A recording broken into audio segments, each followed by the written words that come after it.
Hi everyone, welcome back. Today I want to talk about kettlebells. I love kettlebells, that's sort of my thing. It's become kind of my niche as a trainer, so I use kettlebells with 99% of my clients. I use them in my training a lot.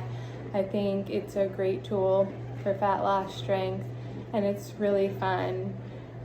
So I decided to make this video because I see in different Facebook groups all the time trainers asking questions about them in regards to, do you need a certification to use kettlebells with your clients, or should you get one?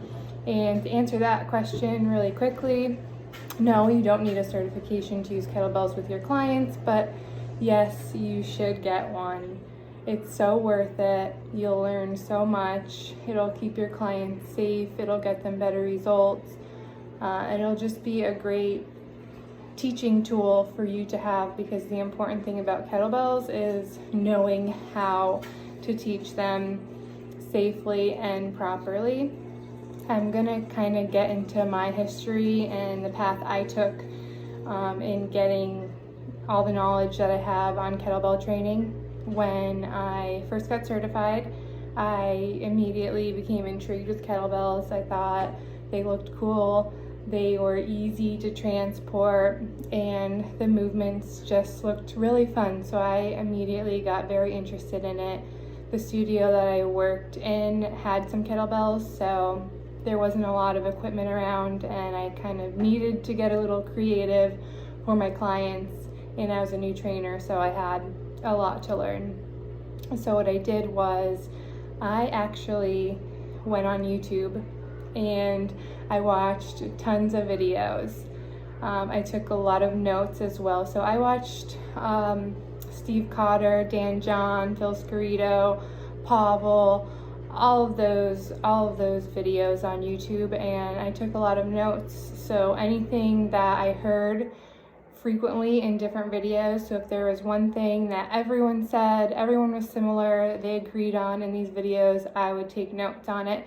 And that's how I started the process of learning how to use kettlebells myself. I really just focused on learning the swing, the clean, and I think the goblet squat. So just pretty basic things. I didn't get too involved into any of the other movements. So once I was kind of confident to start doing it myself, I started really practicing, and I decided to go ahead and pursue a certification. So I did a lot of research on that, and I ended up with strongfirst. I decided I wanted to go through strongfirst to get certified. So the first thing that I did, my first experience with strongfirst, was the one-day kettlebell user course. And that's exactly what it is. It's for the user. So there's a lot of coaches and trainers that go through it, but there's also a lot of non-trainers who are fitness enthusiasts who want to learn how to use the kettlebell. So the user course is for yourself. It's to teach you how to use kettlebells safely and properly. So when I went to that course, I learned a lot of other things. I learned, I didn't realize that you needed to start the swing with the deadlift. So if your deadlift isn't good, then you're not going to even be able to progress to the swing. So that was something I learned, using the deadlift first before you even do the swing. I learned how to do the Turkish get-up. That was something that was very intimidating to me. I didn't even attempt to teach myself through YouTube. So I learned the Turkish get-up there and a couple of other movements. So after that user course, I knew that I wanted to go ahead and get certified. My actual certification through strongfirst. So you start with level 1. I trained for 8 months because the certification is not something that you can just go into and have no background on. You won't pass. There's a lot of people who don't pass. You have to train, you have to get the strength and the endurance. There's a 5-minute snatch test, so you have to know how to do the snatches. You have to condition yourself for it. You have to have the strength to press certain amounts of weight, certain number of times. So I trained for about 8 months, which was a long time. You don't need 8 months to train. And I went and I got my level 1 cert. 2 years later, I went ahead and I got my level 2 cert. And I learned so much. So if you're wanting to use kettlebells with your clients, I highly recommend getting certified. There's a lot of certifications out there. Research them. Again, I went through strongfirst, but there's a couple other ones, and I would not recommend doing the online ones. I would definitely recommend doing the in-person certifications. It's an investment because not only do you have to pay for the cert, you have to travel to get there. They're only in kind of larger cities.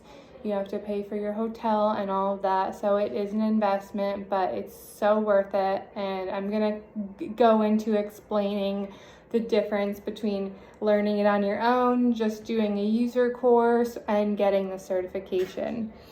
So if you really want to, kind of make a name for yourself and, be legitimate with your kettlebell training, definitely get certified, because anyone can do these movements on their own. They can know how to do the swing, they can, do it properly and feel the benefits, see the results from it, but it's a whole other thing to teach someone else how to do it, because you're going to have clients who just have no idea what they're supposed to be feeling, how to properly do it.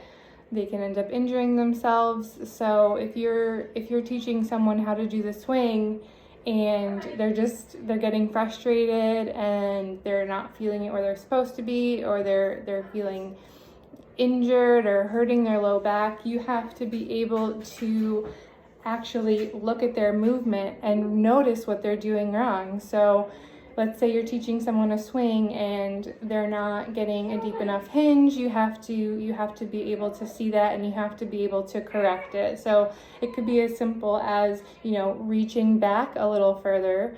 In these certs, you learn all these different cues and, ways to explain it to your clients. Someone could be quad dominant. You have to be able to notice that, and you have to be able to know how to correct it. So that is all that you learn in the cert. You learn how to teach someone else. So it is 100% worth it, in my opinion. So do your research and, try to plan out how you're going to go about this. Even if you don't really want to get too far into the kettlebell movements, there's tons of them out there. Some of them aren't even appropriate, in my opinion, appropriate for your everyday client who just is working towards fat loss or just getting stronger. Some of them you won't even have to do, but I definitely say that you will want to get that certification. If you're just interested in maybe doing kettlebell swings with your clients, then maybe you can just hire a coach who's certified and do a couple sessions with them. I've done that in the past. I've worked with trainers who just want to learn, the basics, and I've done a couple sessions with them. They paid me to train them, but even with the swing alone, it could take, 2 to 5 1-hour sessions just to give them all that knowledge to pass on to their clients. So, that's my opinion on the kettlebell certification. Again, it's worth it. Go do the in-person training. strongfirst level 1 is 3 days, level 2 is 2 days. You won't regret it, and your clients will really appreciate you. You'll kind of stand out in your community, because I don't really know too many certified instructors in my area, and it became my thing. I highly recommend, looking into strongfirst, RKC. My very first coach ever, named Phil Scarito, he is kind of going off and doing his own thing now. I did the one-day user course with him. My level 2 was with him. I worked with him one-on-one to get ready for my cert. And, you know, in the beginning, when I kind of started teaching myself how to use kettlebells, I thought I had it down. Not down, but I thought that, you know, I knew enough to help my clients out. And going to these courses, and especially going to the certification, I realized that, you know, I was nowhere near where I should have been to teach other people how to use kettlebells. So, you know, if anyone has any questions, feel free to reach out to me. I can give you some suggestions. I know that online stuff is really popular and it's really convenient, but this is something that you don't want to take the easy way out. It's worth it to invest that money and time, and you won't regret it. So definitely, if you're going to start looking into it, you know, maybe strongfirst, but I would recommend looking at Phil Scarito on YouTube. He has his business, his gym is called Deviate Fitness, so start looking into that. And if anyone ever has any questions, feel free to reach out to me and I could talk more about my experience and give you any suggestions. So thanks for watching. This is my second video. I'm loving this so far, so give it a like and please subscribe to my page. Thanks, guys.